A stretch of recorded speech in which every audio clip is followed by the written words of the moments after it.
I'm at the Self-Healing Festival, and I have the honor and pleasure of speaking to Dr. Savchenko. That's right, he's a doctor. He's actually a medical doctor from the Ukraine. He's a very specialized medical doctor that he's going to tell you about. And we're going to learn about his provocative journey from a medical doctor to a more sincere, genuine search for really helping people that he was caring for.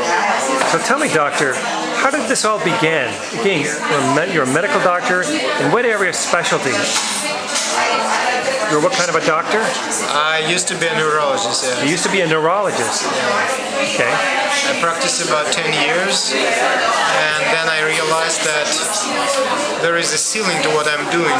There is a lot of people whom I cannot help, but there is some people out there who call their people's healers or natural healers who can heal a lot more than I do without any education.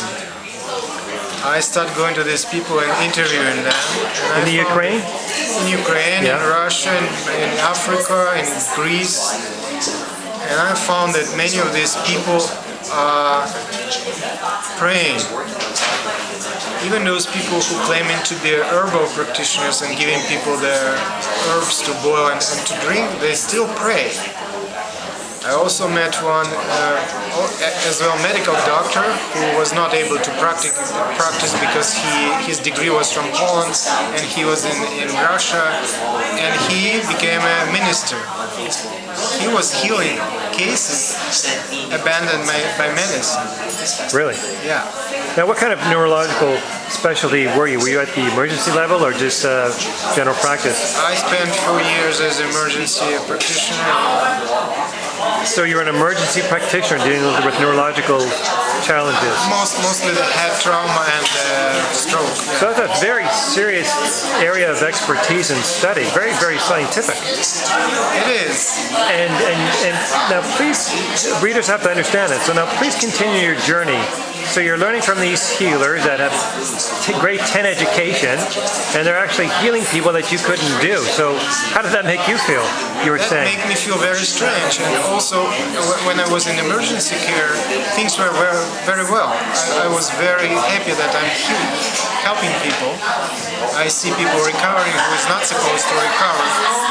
But then I went to chronic care, and things changed dramatically around. I saw that in chronic care I can't do much for these people. I saw that they're not recovering. I saw that the quality of their life after stroke or after head injury is very poor, and there is not much I can do. But I also found that healers can do a lot for them after I'm done and can do nothing. So I decided to learn what is it? What is that they do?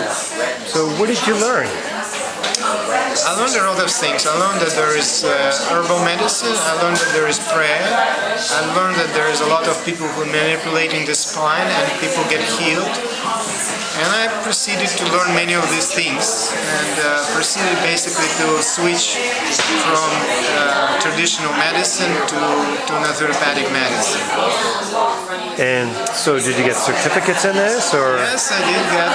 I became a homeopath, I became a chiropractor, and was successfully practicing. Now, was that in the Ukraine or here? That was in Europe. In Europe, okay. In Hungary, yes. Okay.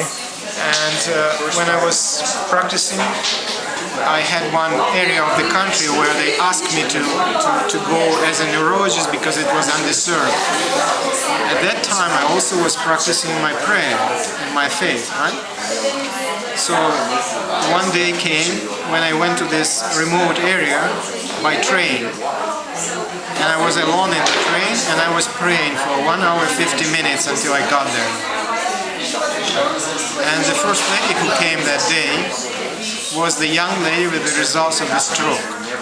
Her left side was paralyzed after the stroke for 2 years. I prescribed to her everything I would usually prescribe as a neurologist, right? And then I asked her if she wanted to pray with me together. She said that she would like to. We start praying, and in 5 minutes, all of a sudden, he gained complete control of her left side, arm and feet.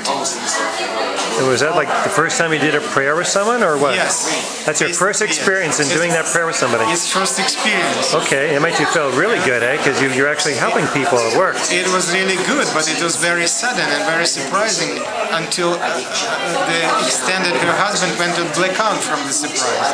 I have to attend to him as well. It's like he fainted, right? He's fainting, yeah. Wow. He couldn't believe it. Well, I proceeded to tell her that that's normal, that from now on she can live free. No, there's no need of that medication we talked about before. Everything is okay, and just go on and live normal life. But that makes scratch my head because I realized that my faith, my Christian faith, have a lot of potential, which I'm not using. I decided to investigate. Okay. And I got to the bottom of it. I realized that there is a healing prayer, and it is possible, it's learnable. You can teach and learn it. And what other types of situations have you healed or worked with people? Well, so far I'm 8 years in the as a spiritual healer, praying for people. I had a lot of different cases healed. Such I was as? healed myself as well.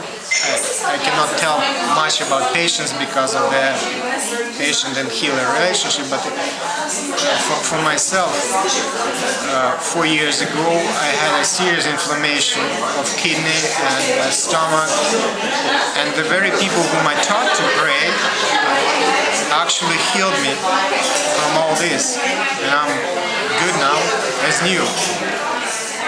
So that was a very good reinforcement for me that it is transferable. This skill is transferable. You can teach people about it.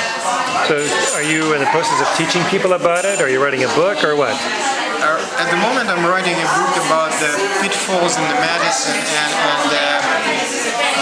this dead ends which medicine is currently meeting and the way of overcoming this in future. I see that in medicine, the paradigm of man have to be changed. The man have to be seen not as physical object, but as spiritual event.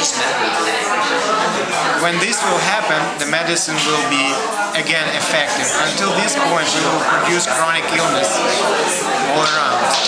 Well, We would end up with a situation when half of the country will be in Alzheimer clinics and other half of the country will be nurses serving them. wow. So now you reside in Toronto, Yes. and you're in the middle of writing a book, and you have this spiritual healing practice, I guess? Yes. So how long is a session with you? How long is the session? And are they instant, or do you have to come back once a week, depending on? Usually the first meeting taking about an hour 20 minutes, but session can be instant. Healing is not limited to any human devices. It's intervention of divine into the human consciousness, right? So it depends on the openness of the person and skills of the healer. It can happen either immediately, which I saw many times, or it can happen slowly, gradually, in a course of a couple months or even half a year. Okay. So for more information, your website would be? I do not have currently a website, but Okay. I have the email right on my card. Okay. So why don't we tell us your email? My email is tedsavchenko@gmail.com or hotmail.com. So it's tedsavchenko@hotmail.com. Yes. Thank you so much, Doctor of True Healing. Yes.